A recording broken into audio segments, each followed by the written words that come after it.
Hi friends, Amarnath కేవ్స్ని మహాదేవుడు అయిన శివుడి ప్రముఖ క్షేత్రాల్లో ఒకటిగా చెప్పుకుంటారు. జమ్మూ కాశ్మీర్లో ఉన్న ఈ అమర్నాథ్ గుహ చాలా ప్రాచీనమైంది. ఇక్కడ కేవలం ఇండియా నుంచే కాదు, ప్రపంచం నలుమూలల నుంచి భక్తులు వస్తూ ఉంటారు. ఈ ప్రదేశంలో ఎన్నో రహస్యాలు దాగున్నాయి. అమర్నాథ్కి చెందిన ఈ పవిత్ర గుహ శ్రీనగర్ నుంచి 135 కిలోమీటర్ల దూరంలో ఉంది. అలాగే సముద్రతలం నుంచి 14,000 అడుగుల ఎత్తులో ఉంది. అయితే ఈ అమర్నాథ్ గుహలో సీసీటీవీల ద్వారా రికార్డైన కొన్ని దృశ్యాలు చూసి అందరూ ఆశ్చర్యపోయారు. అమర్నాథ్ గుహలో ఎన్నో రహస్యాలున్నాయి. సైంటిస్టులు కూడా ఈ రహస్యాల్ని ఛేదించలేకపోయారు. అమర్నాథ్ గుహలో ఉన్న మంచు శివలింగం ఎలా ఏర్పడింది? ప్రతి సంవత్సరం కూడా అమర్నాథ్ టెంపుల్ కేవలం 2 నెలల పాటు మాత్రమే ఓపెన్ అయి ఉంటుంది. మిగతా సంవత్సరం అంతా క్లోజ్ అయి ఉంటుంది. ఏదో ఒక శక్తి ఈ బ్రహ్మాండాన్ని నడిపిస్తుంది అని మనందరికీ బాగా తెలుసు. ఎక్కడైతే మహాదేవుడు ఉంటాడో అక్కడ చమత్కారాలు జరుగుతూనే ఉంటాయి. అమర్నాథ్కి సంబంధించిన కొన్ని రహస్యాల గురించి ఈ వీడియోలో మాట్లాడుకుందాం. అలాగే సీసీటీవీ ఫుటేజ్ గురించి కూడా మాట్లాడదాం. అందుకని ఈ వీడియోని ఎక్కడ స్కిప్ చేయకుండా పూర్తిగా చూడండి. మరింకెందుకు ఆలస్యం, let's start our today's episode. Amarnath యొక్క ఈ పవిత్ర గుహ దాదాపు 19 మీటర్ల లోతు, 16 మీటర్ల వెడల్పు మరియు 13 మీటర్ల ఎత్తు ఉంటుంది.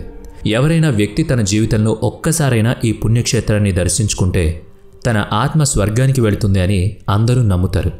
మహాదేవుడి చమత్కారం వల్ల ఈ గుహ లోపల ఒక శివలింగం స్వయంగా ఏర్పడుతుంది. మంచు కురిసిన తర్వాత ఈ శివలింగం స్వయంగా ఉద్భవిస్తుంది. ఈ దృశ్యాన్ని చూడడానికి ఇండియా నుంచే కాదు, ప్రపంచ నలుమూలల నుంచి భక్తులు వస్తూ ఉంటారు. ఈ అమర్నాథ్ గుహని ముందుగా ఎవరు కనిపెట్టారో అని ఇప్పుడు తెలుసుకుందాం. భారత ఇతిహాసం ప్రకారం కశ్యప మహర్షి మరియు తన పుత్రులు ఈ కాశ్మీర్ ఘట్టంలో నివాసం ఉండేవారు. పురాణాల ప్రకారం ఒకానొక సమయంలో కాశ్మీర్ ఘాట్ జల సమాధి అయిపోయింది. అప్పుడు ఆ ప్రదేశం ఒక సరస్సులాగా మారిపోయింది. అప్పుడు కశ్యప మహర్షి ఈ సరస్సులో ఉన్న నీటిని అనేక నదులుగా విభజించాడు.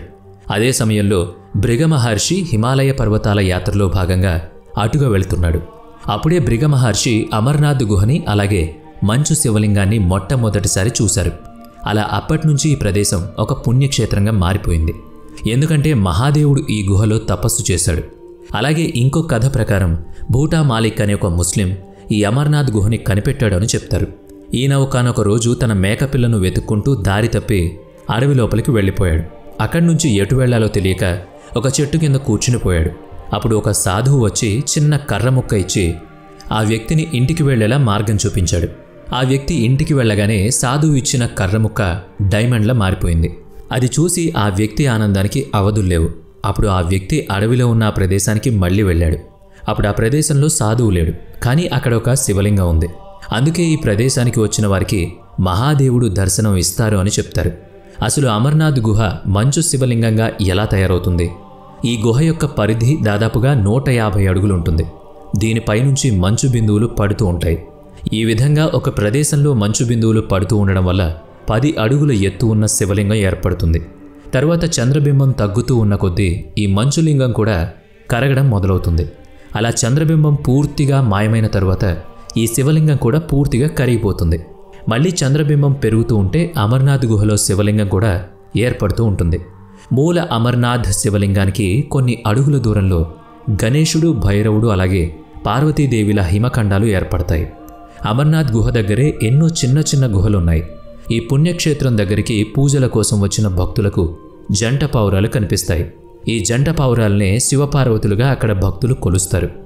ఎవరికైతే ఈ జంట పావురాలు కనిపిస్తాయో వారు ధన్యులైనట్లే.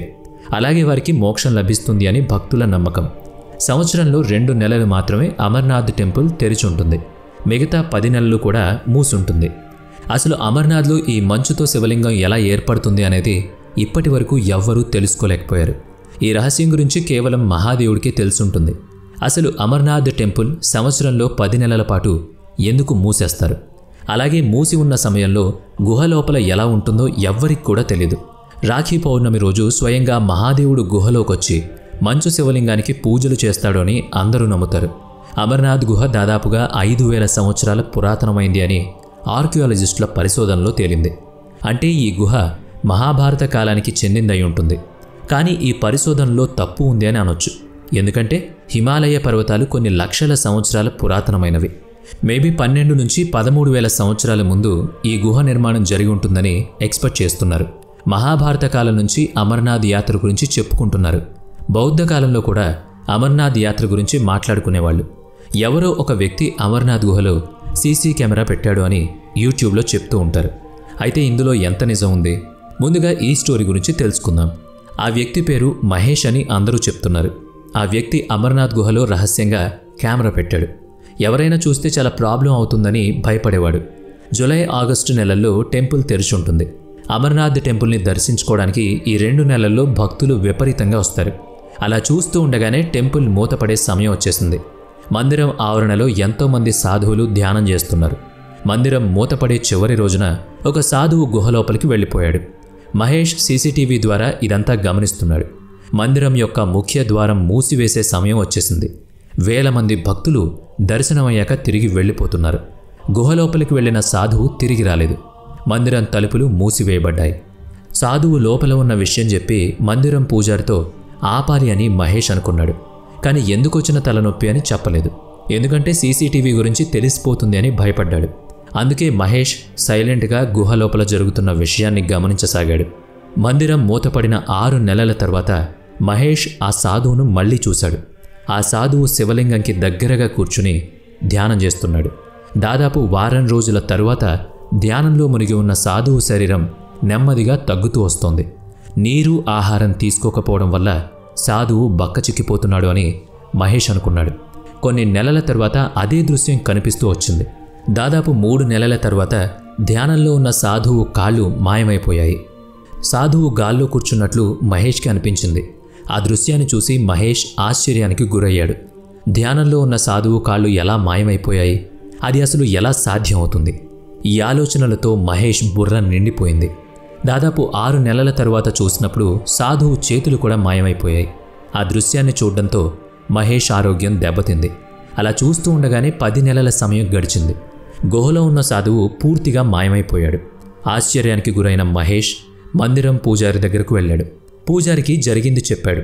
అప్పుడు పూజారి మహేష్తో అతడు సాధారణ సాధువు కాదు, ఆ మహాదేవుడే సాధువు రూపంలో భూమి మీద ఉంటున్నాడు. అందువల్లే ఆ సాధువు ధ్యానంలో పూర్తిగా మాయమైపోయాడు. ఈ విషయాన్ని విన్న మహేష్ మంత్రముగ్ధుడయ్యాడు. సాక్షాత్ మహాదేవుడి దర్శనం తనకి ప్రాప్తించింది అని మహేష్ మురిసిపోయాడు. మరి ఈ స్టోరీలో ఎంత నిజం ఉంది అని ఎవరికీ కూడా తెలీదు. కానీ భగవంతుడి లీలలు మనుషుల ఆలోచనలకి అతీతంగా ఉంటాయి. మరి ఈ వీడియో మీకు ఎలా అనిపించిందో కింద కామెంట్ ద్వారా తెలియజేయండి.